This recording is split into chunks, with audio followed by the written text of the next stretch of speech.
Several years ago, when there were a lot of studies starting to come out showing links between cancer and Roundup, Monsanto was panicking, and they wanted to hire the world's top toxicologist basically to rebut some of the evidence that was coming out showing a link.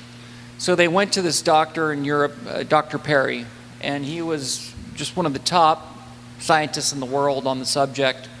And they said, listen, we'd like to hire you as a consultant. Will you review these studies? They had some internal stuff. They had external stuff for him to look at. And he said, sure. And he came back to them and said, wow, this looks like it causes cancer. And you guys really haven't done the necessary studies on the formulation itself. Basically, Monsanto has never done formulation studies. Most of the regulatory requirements have only required studies of glyphosate alone as opposed to the actual product that we're all being exposed to. That seems to be a little bit of a problem, but Dr. Parry was very strong in saying you need to do formulation studies.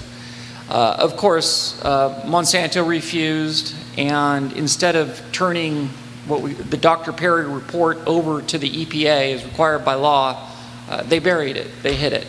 And matter of fact, in the litigation, we were able to find the internal documents where they said, we're never doing these studies.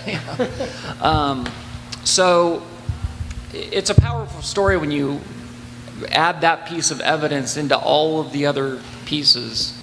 You can read in the memos, in the emails between the executives, a statement which I thought was just beautiful.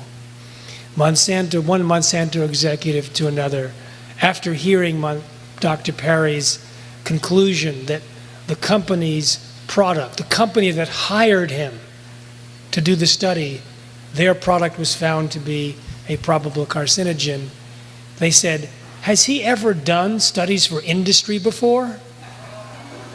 In other words, doesn't he know the game? And they said, well, we could spend a lot of money trying to convince and convert him to our side, but they decided to just bury the study illegally, never mention that it happened,